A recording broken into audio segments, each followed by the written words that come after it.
इसी तरीके से कल मैंने कहा था कि औरतों के ताल्लुक़ से, ख़वातीन के ताल्लुक़ से बोलेंगे। बहुत दिन हो गए मेरे भाइयों, ख़वातीन के ताल्लुक़ से कुछ बातें नहीं हो पाई। ये भी हमारे समाज का एक हिस्सा है। अल्लाह के नबी सल्लल्लाहु अलैहि वसल्लम जब भी ईद का या बकरीद का खुतबा देते थे तो उस ज़माने में माइक नहीं था। औरतें जो ईद और बकरीद की नमाज़ पढ़ने आती थी तो अल्लाह के नबी मर्दों में खुतबा देने के बाद फिर औरतों की जहां जमात होती थी, आप पर्दे की ओर से वहां जाकर भी खुतबा दिया करते थे ताकि औरतें तक हमारी आवाज़ पहुंच जाए और वो भी दीन की दावत से महरूम ना हो, उनको भी आप नसीहत करते थे।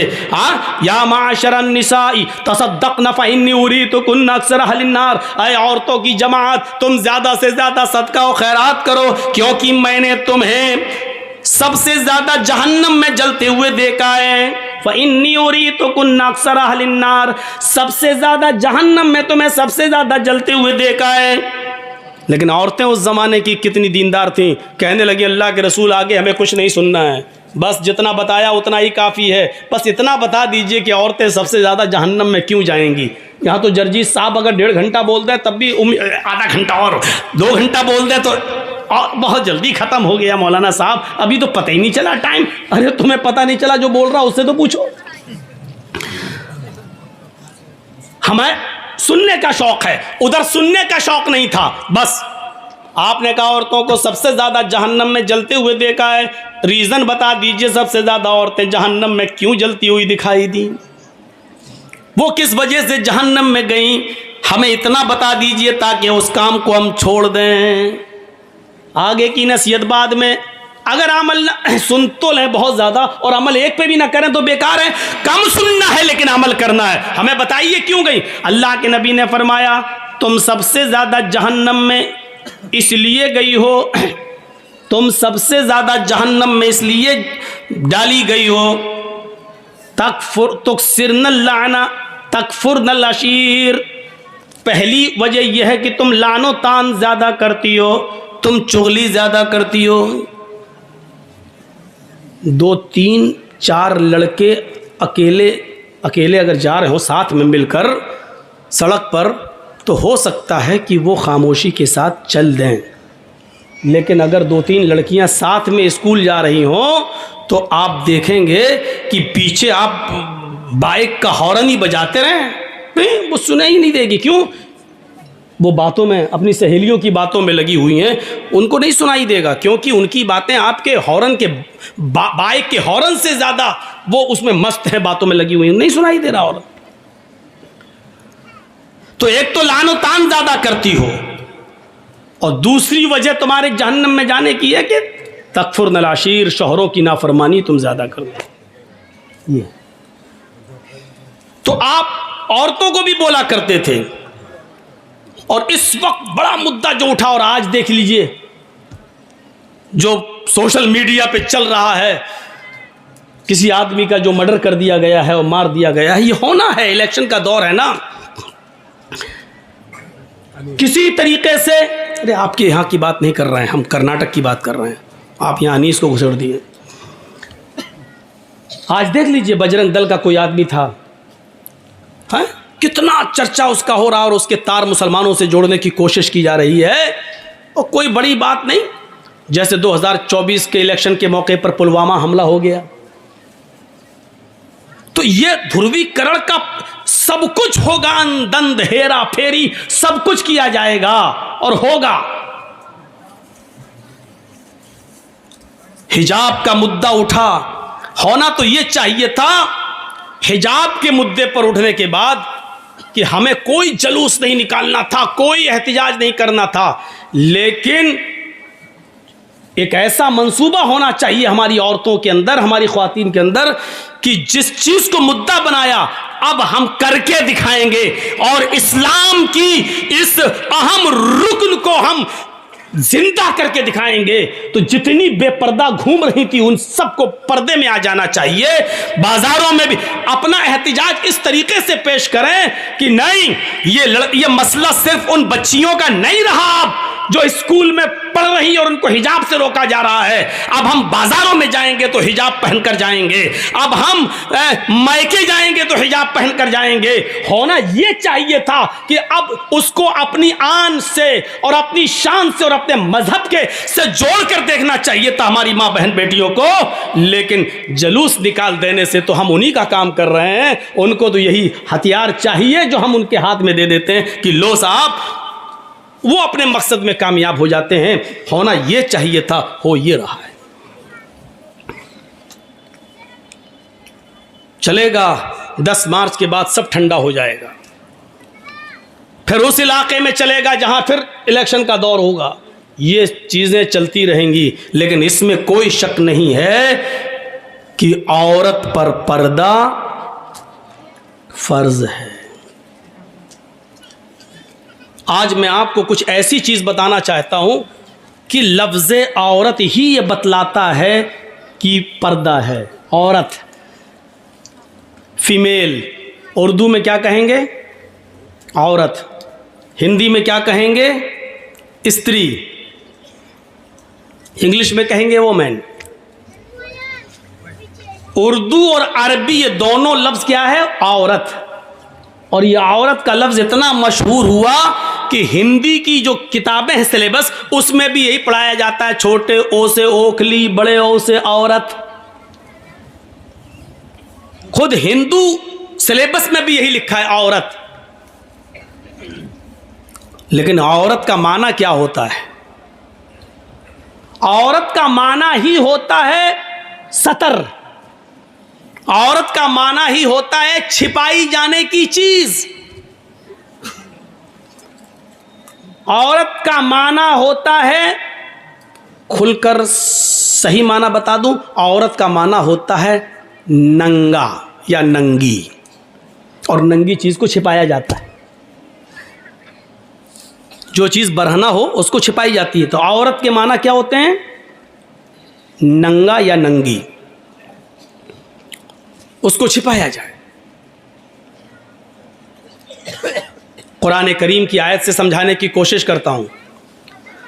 सलासतु औरातिन लकुम, यह है कुरान करीम की आयत का एक टुकड़ा। देखिए, औरत का प्लूरल इस्तेमाल हुआ है। थोड़ी सी स्पीड हमारी डाउन होगी, बाद में हम फिर अपने लबो लहजे में आएंगे। पहले समझ लीजिए, सलासतु औरातिन लकुम, औरत का प्लूरल इस्तेमाल हुआ क्या है? औरात। औरत सिंगुलर और औरात प्लूरल। 3 वक्त ऐसे हैं जो नंगे हैं। अब भौंडा तर्जुमा अच्छा नहीं लगता है, इसलिए इसका तर्जुमा मैं यूं कर रहा हूं, सलासतु औरातिन लकुम, 3 टाइम्स। 3 औकात, 3 वक्त ऐसे हैं जो पर्दे के वक्त हैं। इन पर्दे के वक्तों में, इन नंगे वक्तों में तुम किसी के घर न जाया करो। अल्लाह ताला ने, कुरान कह रहा है, अल्लाह ताला ने जो आदाब सिखलाए हैं कि किसी के घर जाओ तो पहले दरवाज़ा खटखटाओ, जब वो दरवाज़ा खोले तो सलाम कह के अंदर जाओ। वहीं पर अल्लाह ताला ने ये भी बताया कि 3 वक्त ऐसे हैं जो पर्दे के वक्त हैं, उन वक्तों में तुम किसी के घर न जाया करो। और वो 3 वक्त पर्दे के वक्त जो हैं, जो नंगे वक्त औकात कहलाते हैं, बरहना नंगे औकात, वो क्या हैं? नमाज फजर से पहले, पहला वक्त, फजर की नमाज से पहले तुम किसी के घर मत जाओ। भाई, शौहर बीवी हैं, लेटे हैं, आराम कर रहे हैं, सो रहे हैं, आप किसी के घर इस वक्त नहीं जाइए।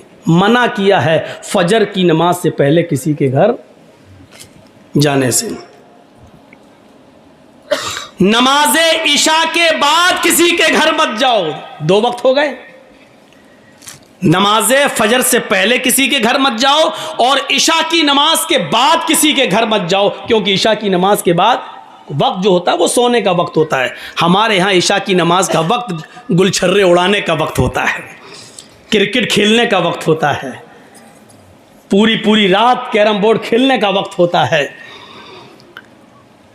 और ख़ास आपके यहाँ ना हो, लेकिन बड़े बड़े शहरों में चले जाओ, जैसे हम लखनऊ के हैं, बम्बई वगैरह में चले जाओ, दिल्ली, तो वहाँ तो बड़ा अजीब मामला है। और रात दिन शुरू ही होता है ईशा के बाद से। वहाँ 2 वक्त हो गए, नमाज फजर से पहले किसी के घर मत जाओ, ईशा की नमाज के बाद किसी के घर मत जाओ। और तीसरा पर्दे का वक्त क्या है? दोपहर में ज़ोहर की नमाज के बाद जब आदमी कैलूला करता है। ये कैलूला सुन्नत है। अल्लाह के रसूल और आपके सहाबा कभी कैलूला छोड़ते नहीं थे। कैलूला का मतलब समझते हैं ना? दोपहर का खाना खाने के बाद थोड़ी देर के लिए दाहिनी करवट से सोना, लेट जाना, आराम करना, ये सेहत के लिए भी ज़रूरी है, तंदुरुस्ती के लिए भी ज़रूरी है। हमारी भाग दौड़ वाली ज़िंदगी ने आज हमको इससे महरूम कर दिया है, वरना ये सुन्नत है कैलूला। तो दोपहर में कैलूले के वक्त तुम किसी के घर मत जाओ।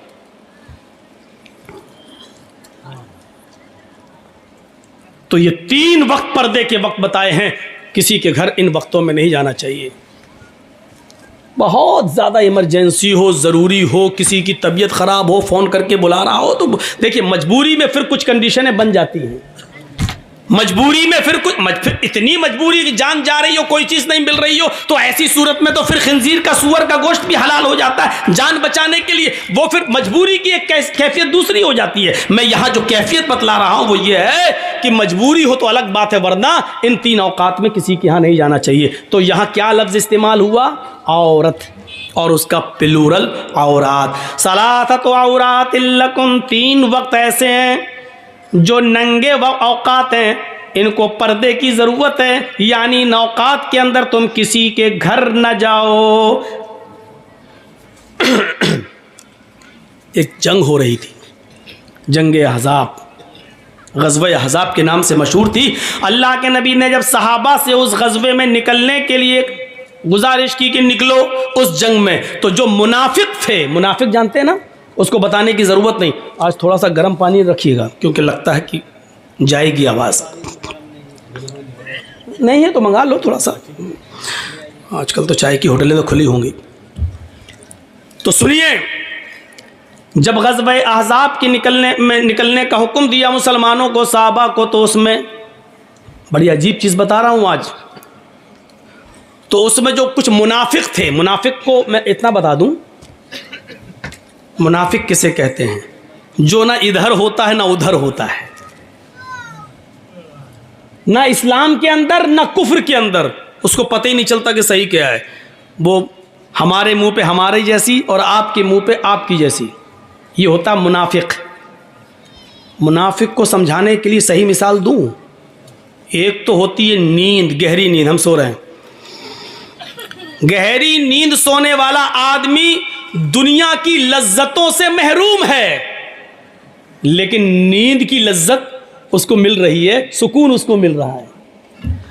और एक होता है जागना, जागने वाला दुनिया की लज्जतों से फायदा उठा रहा है, ये भी खा रहा है, वो भी खा रहा है, ये भी खेल रहा है, वो भी, दुनिया की लज्जतों से फायदा उठा रहा है, लेकिन नींद का मज़ा नहीं ले पा रहा है, नींद का सुकून हासिल नहीं कर पा रहा है। ये 2 चीज़ें समझ ली आपने।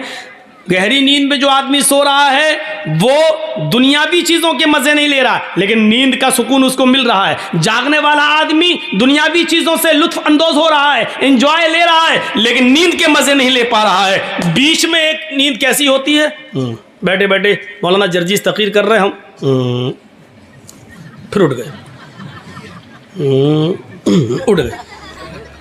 ये वो कैफियत होती है, ना जाग रहा है ना सो रहा है, ना दुनियावी लज्जत ले पा रहा है और ना नींद का ही मजा ले पा रहा है। यही होता है मुनाफिक।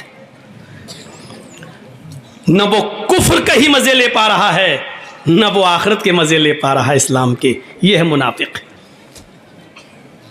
जर्जी साहब, हमारे मुंह पे हमारी तारीफ, आप हमारे विरोधी हैं, आपके पास गया, अरे वो कमीना आदमी, हट, आपके मुंह पे आपकी।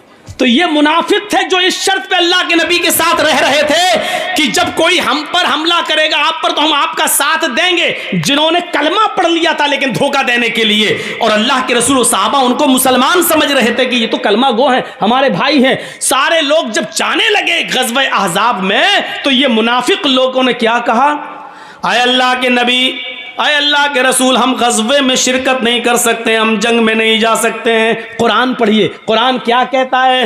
अय अल्लाह के नबी, मैं ग़ज़वे में नहीं जा सकता। क्यों नहीं जा सकता? अपनी वजह बताते हैं ये मुनाफिक। इन्ना बुयूतना औरतुन, औरत का लफ्ज़ इस्तेमाल हो रहा है, गौर कीजिए। इन मुनाफिकों ने क्या कहा? इन्ना बुयूतना औरतुन, हमारे घर नंगे हैं। आए अल्लाह के नबी, हम अपना घर छोड़कर नहीं जा सकते हैं। इन्ना बुयूतना औरतुन, हमारे घर नंगे हैं, यानी हमारे घरों में दरवाजे नहीं हैं। अगर हम जंग में चले जाएंगे तो हमारी बीवी और बेटियों की इज्जत महफूज नहीं रहेगी। हमारे घरों में दरवाजे नहीं लगे हैं, या ये कहिए कि दरवाजे तो लगे हैं लेकिन दीवारें बहुत छोटी छोटी हैं। कोई भी दीवार से चढ़कर हमारे घर में छलांग लगा सकता है, हमारे घर में आ सकता है। बहाना क्या बनाया कि हमारे घरों में हिफाजत नहीं है, हमारे घर नंगे हैं, उसमें दरवाजे नहीं हैं, इसलिए हम नहीं जा सकते हैं, हमारी मजबूरी है। तो उन्होंने अपने घरों को गैर महफूज कहने के लिए कौन सा जुमला इस्तेमाल किया?